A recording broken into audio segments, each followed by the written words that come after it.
Facebook micro SD from HD camera. So pwede siguro ni ka Facebook ba?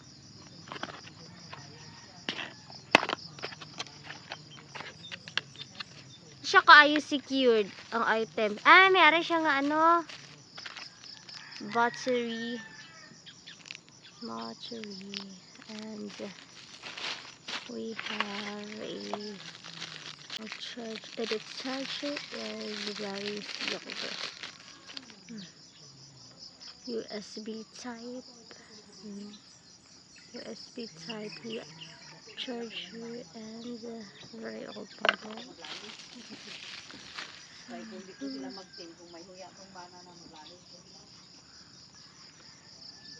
Wala na scratch ang SIM.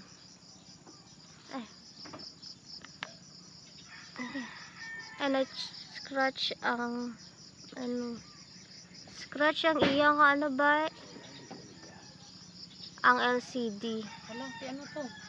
Naklaro man basta sa pag ano sa pag travel kay hindi safe ang pagbutang sa bubble wrap. Ay, dual SIM. O dual SIM. Dual SIM may ara siya butanganan sang tawag ko ni ning memory card made in China. Ara siya apil nga battery. Charger. Ara gyapon. Tawag ko.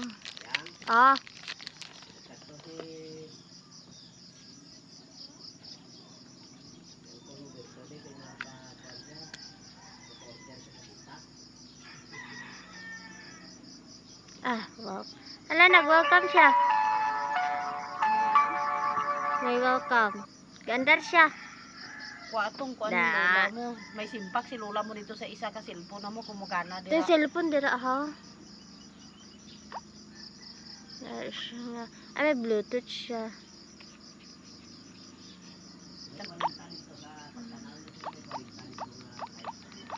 Ano siya ano? May FM. May radio FM. Tangat mo na siya sang radio. Alam mo ka radyo siya na dapat patas ng silo.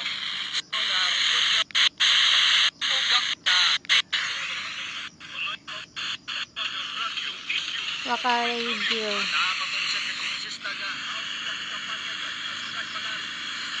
Wala, ano nag-sound? Ay. Then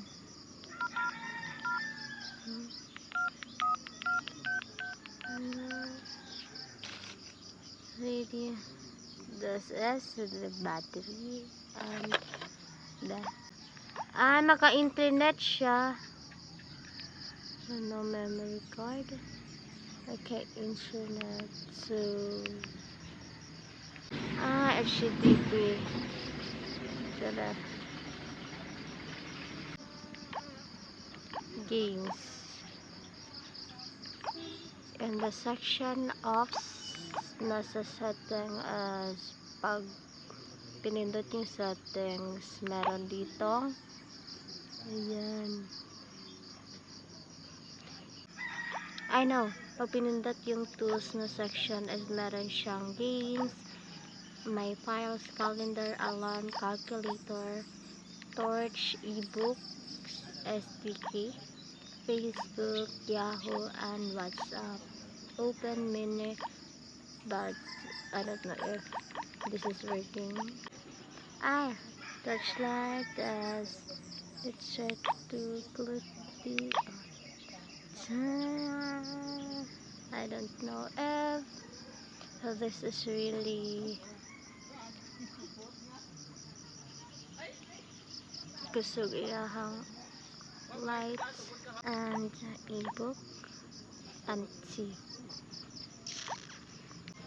So in multimedia, if you're going to click the music, we can see here the camera,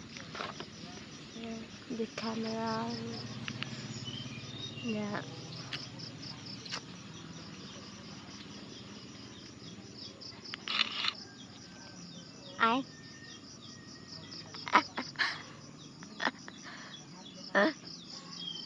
Judgment. But it's okay. It's fine. What is DV? It's like a recording or whatever it is. An image, no photos since you didn't save it. Audio, you can record your own audio here.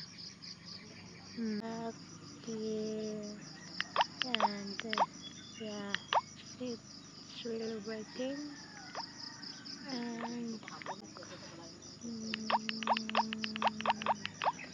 ay butang na lang diri ang akon nga SIM nay oy. Kung kagana. Wala nimo magamit yung sim. Hood. Kaya kasi wala magamit. Oo. Kasi ano na lang gamitin ko yun. Bakal ka na lang. Tatlo ulit siya. So the main purpose bakit pinili namin to because walang masyadong signal dito kasi nga wala pang tower at saka nasa bukid kami, so we have a lot of important things or important transactions, so kailangan talaga ng ganitong cellphone because kasi silang aswang, ang bilis nilang sumagap ng mga signal. Okay, gitanggal na ako itong balay-balay because katong isa na ko ka cellphone kay dili need ato, so ingani lang dapat siya kadako ang iyahang ay kagamay rather ang iyahang kinahanglan para mag fit siya dito sa butanganan sa SIM, pero kani is kinahanglan niya is katong dako gud na balay-balay niya, katong di siya katong dako jud itong mura siya first layer kay kani man gud is dag na sa second siya something, so sayang. Then I'm not sure if it's still working kay magadugan na ako siya, wala na napaloadan kay wala magud kain ako na ginagamit diri ang TNT, so TM akong ginagamit, so I'm not sure if working pa ba siya or what, but yeah.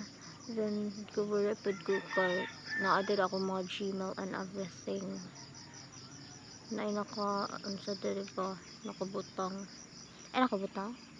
basta something like that. So ibutsan siya na siya. So this is the back of the keypad cellphone and this is the front. So far working siya, but I'm gonna give you some update if malakas yung signal na ito. And this is here the charger, USB type, so naa siya butanganan dere sa katong headset. Ingani siya kadako, ingani siya katsaas, tapos siya gamo. Very lightweight, and this is not sponsored because we bought this one using our own money. Okay, bye.